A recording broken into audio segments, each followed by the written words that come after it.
Hey guys, Tony, KD8RTT. Today I'm going to do a review of the Ailunce HD1 DMR analog dual band radio. Now, Retevis, which is the company that makes this, actually sent this to me for review, but they have not seen or screened this review at all, so these are my honest thoughts.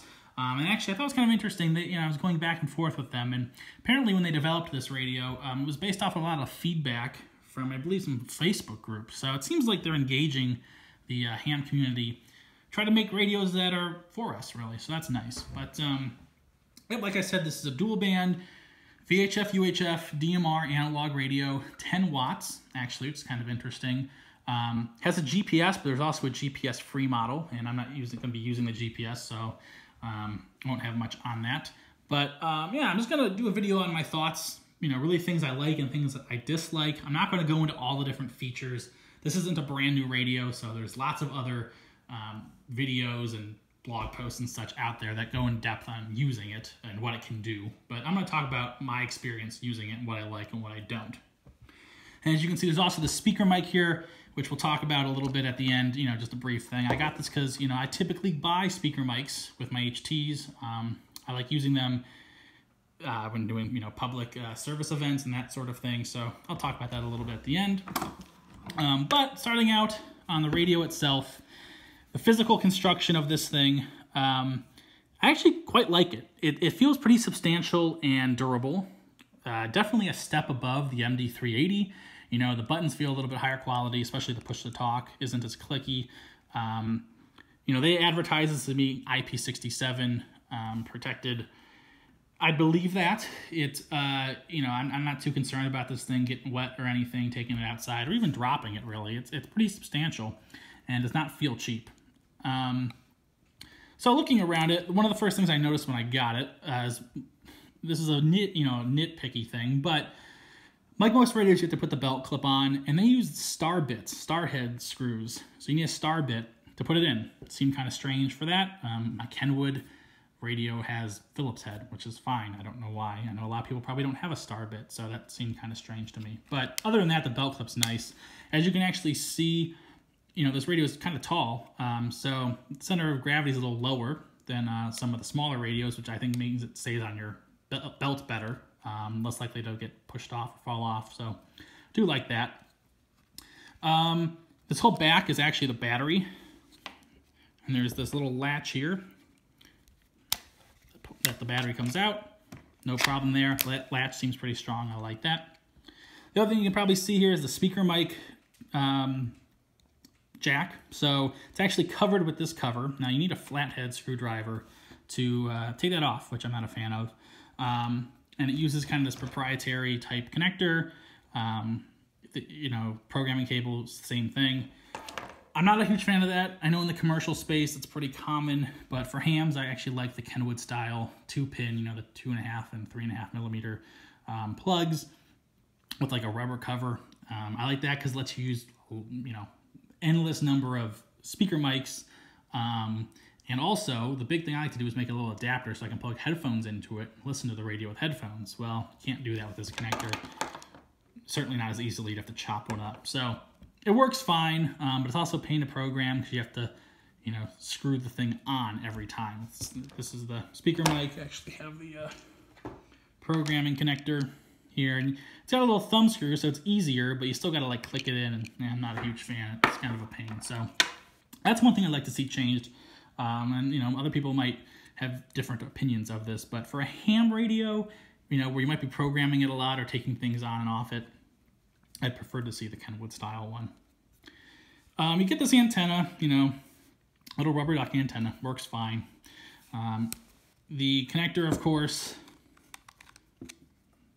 is kind of the opposite gender to a lot of the purpose-built ham radios. In terms of being on the, it's the opposite gender on the antenna itself. I'm still not a fan of that, but at this point, it's become its own standard, so at least you can find antennas and adapters easily. Now, on the top here, you've got your volume knob, your on-off switch. You can hear it click, and then volume. And with this, it gets very loud. In my opinion, too loud, and I'm usually in the very low area, volume-wise. I actually would like to see the max volume come down a bit so that this knob has a little bit more resolution for finding a usable volume. You know, even in my car, I don't need it anywhere near past half way, really. So that'd be one thing I like to see change. Otherwise, you know, it's fine. It does get loud, which is generally pretty nice. The really nice thing, though, is this knob. So on most radios, like the MD380, you've got like 8 or 10 something positions, and this will let you select what channel on each zone. Well, here, it's not just like an 8-position switch that stops there and you have to go back. It just keeps spinning endlessly, which is great because you can use it to scroll through menus and stuff. It's much nicer than having to use the up-down buttons to scroll through menus. You can use it to scroll through them, and it, you know, scrolls through your channels all the same. So I like that a lot. I think that's a great feature compared to some of the other radios. You know, even the high-end commercial radios, or the Motorola ones I used, you know, only had so many positions and I would stop. So I like that a lot. Although with that in mind, this indicator strip kind of doesn't make sense. And same with the little dots positions, doesn't really make sense. There's actually more positions than there are dots anyway, so you could remove that. Coloring, I don't know, it's not really needed in my opinion. But that's a great feature. One I think actually really does set it apart for usability. Let's see, looking at my list here. So yeah, I guess we'll kind of get into my thoughts on using it now. First thing is programming. Like I said, the programming cable here, USB, you know, they give you the software. Software is okay, very similar to the MD380 software. Not super intuitive, but easy once you get the hang of it.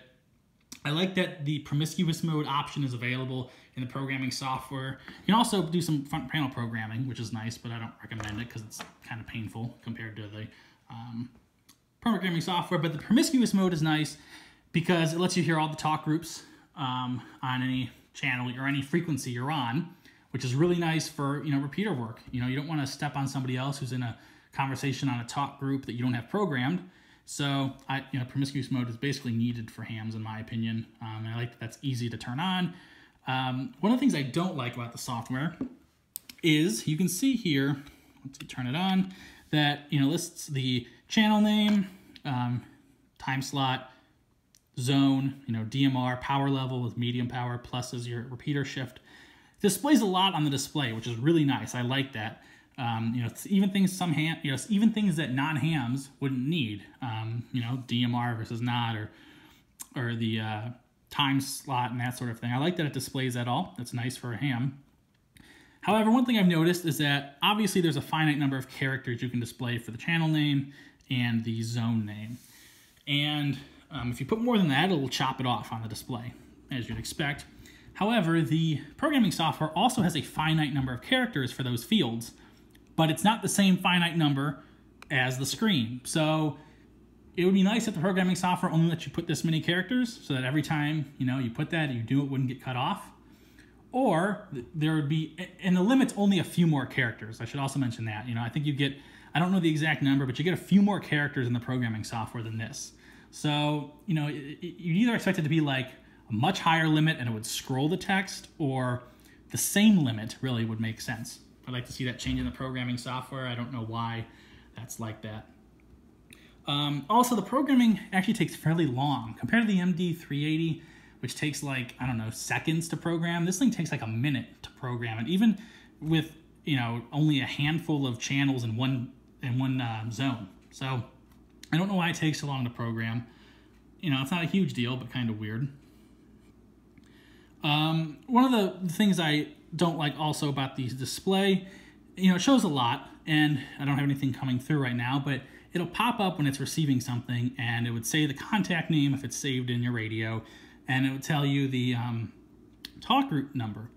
But if you have the talk group number programmed in the radio, it won't show the talk group name. It'll only show the talk group number. So either if you kind of know the talk group number's name, so you can say, oh, I see this number, okay, that's, you know, it pop up and say a number. You go, oh, okay, that's whatever. I'll tune to that. Or, you know, you don't know whether you have that talk group or not. So I would like it so if you have the talk group programmed in as a priority contact with a name, I would like it to show the name as the received talk group. Seems like it'd be very simple, but I don't know why it doesn't do that. So it kind of makes it a lot harder to use. You know, if someone else is on the repeater on a talk group, you may or may not have. It's hard to tell unless you recognize the number. So that's one thing I'd like to change. Has this battery indicator, which is nice, but not that reliable. I've seen it jumps around. You know, I'd be like, last night I was messing with the radio and it was on receive, and it was like 92%, and then I transmitted for a few seconds, and then I left it, and then after it was back on receive for a few seconds, it would jump up to 96%, and then jump back down again later. It does not seem very stable. Also, it would jump from like 100% to 96. It never showed anything in between, although now you see it's at 79. I don't really know what's going on. The battery life seems pretty good, but the indicator is kind of wonky. You'll also see it's got, you know, this clock here. You can put, you know, different band setup. So you can put, you know, you can flip it, which band you're on. And the clock, I think the clock and date is kind of nice. You know, you can update it when you program it. So it's got a real-time clock. I like that. Kind of a nice feature. It's got the FM radio built in also. Although you'll notice you know it's not locked down to like 0.1, 0.3, 0.5, 0.7, 0.9, which isn't a big deal, but for at least in the US, it doesn't really make sense. Trying to think what else. You know, yeah. I mean, all in all, you know, I like the radio. It's definitely a step up. Without the GPS thing, it's about $190 and about $200 with the GPS built in. So it's definitely more expensive than the MD380. The thing I think you really need to think about is how you're going to use this radio, right? If you've just got a hotspot in your shack and you're just going to use the radio around the house, well, then you really only need one band, so you don't need the dual band nature of it. And you know, I don't think it's worth buying this if that's your use case. But if you're going to take this radio out and about, you want to travel with it, definitely, it's really nice to have the dual band functionality. It works fairly well with that, and I like it for that. So I like this radio overall. You know, I've pointed out some things I'd like to see changed, mostly small things. The user interface is pretty good, but there are little things here and there that I think would make it a little bit better. And like I said, I want to talk about the speaker mic. So the speaker mic is about $20, and it actually feels a little bit lower quality in build construction. Similar, but a little bit less. The push-to-talk button is a lot clickier. But the length of the cable is decent. You know, it does not feel as strong, but the housing and such. But it's got the nice belt clip, and if you're the kind of person who usually likes speaker mics, you know, it's fine. So for $20, I think it's worth it. But yeah, so yep. Again, all in all, it's a nice little radio. Thanks again to Retivus for sending it out. It's become my main DMR radio because we've got repeaters in my area that are on both bands, really, and I like that I can travel with it and program it up somewhere else if the repeater, you know, for a new repeater easily. I'd use an MD380, which is good for what it is. It's much less expensive, but this is definitely a step up in my opinion, and I'm really actually kind of impressed with what the ham market is seeing now in DMR radios. So, you know, definitely give this one a look if you're interested in it. Like I said, you know, you can look on other reviews and such for all the features that it has. But for, you know, the main DMR FM, you know, on either band, it works great, you know, and I like it. So feel free to leave some comments or questions below. I'll try to answer them, and we'll see you later. 73.